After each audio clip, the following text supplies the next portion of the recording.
Chris, I asked David this question too, and you guys throughout this camp have had your same lines, your same deep pairs, your same penalty killing, same power play. What does it mean to you guys, and what does it do for you guys to not change anything up, to be what you were when the season crossed? Yeah, in my experience, when you go from a regular season to a playoff, you obviously have a few days to prepare for the team that you're playing.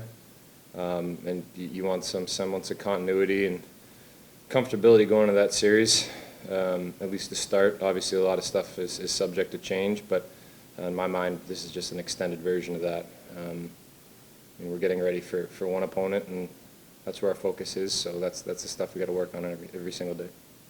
I was just asking about how the whole process of being back here and dealing with the protocols and all the different, weird stuff that's out of the normal, out of the usual for you guys. Like, what has it been like for you guys, going through this process with everything being so different outside of the rink, and even, to come into the rink, all the things you have to go through? Sure. We're being tested a lot. Earlier on, we were broken up into smaller groups.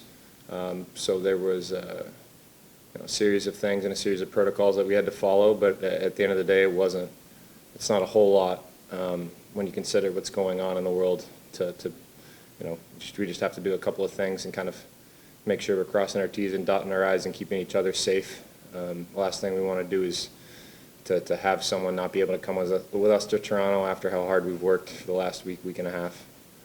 So yeah, in the grand scheme of things, it's not a whole lot, but there's definitely several things that we're doing on a daily basis to make sure we're keeping each other safe. Hey, Chris. Generally in a training camp, you're playing an exhibition game on your fourth or fifth day already. So now you've gone through this. You still have another week. How anxious are you as an individual and as a team to actually play a game? And is there a value to more drills? Are you at a point where you're drilled out, or do you need these 4, 5, 6 days to get ready?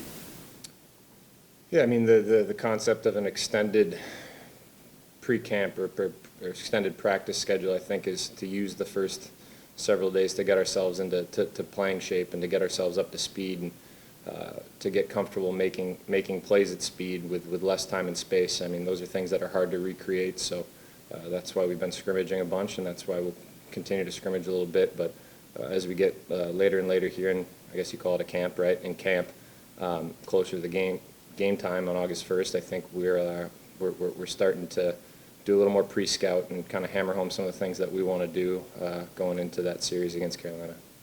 Yeah, Chris, curious, what do you think your games are going to sound like? What do you think they're going to feel like? Have you thought about that? No fans, but what's the atmosphere gonna be like for a player in the middle of a game like this?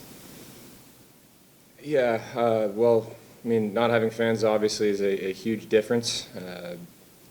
There might not be the same energy per se, but you kind of have to manufacture your own. And at the same time, it's going to be very high stakes. It's still playoff hockey.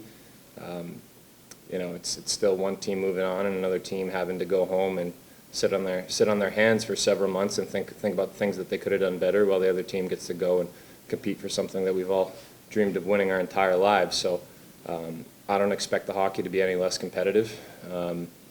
It will be a different feel not having that kind of electricity and that noise in the building, but it's up to us on the bench and as teammates to bring that energy.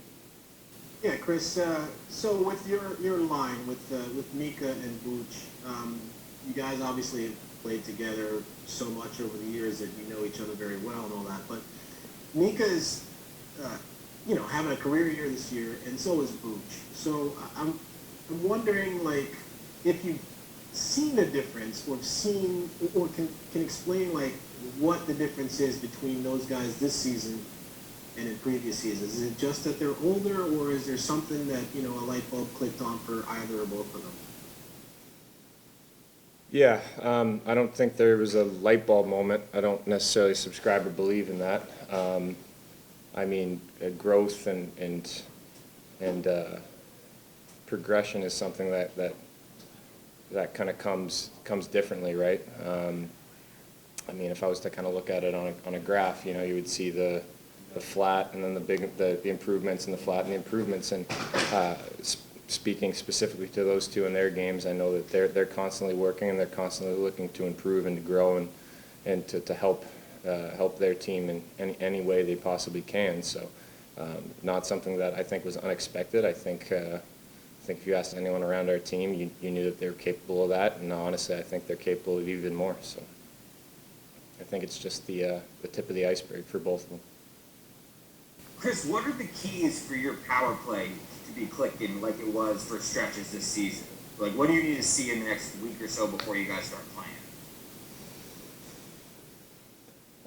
I mean, obviously you want to be good in practice, but I think the mentality is the most important thing. As long as the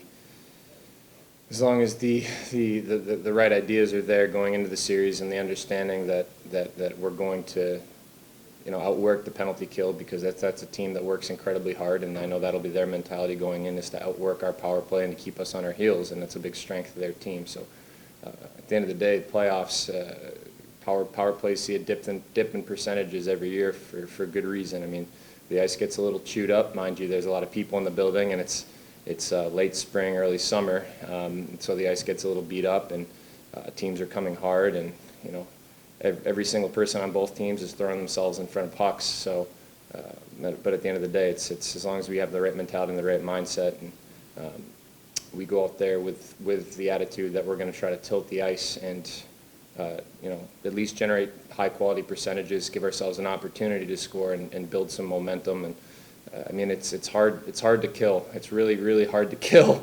Not that I can really speak to it because I don't penalty kill, but if you've got the kill running around and they're trying to pressure, and you've got them a bit on their heels, I mean, you can generate some serious momentum even if you don't score. So I think that has to be our attitude going into every single power play.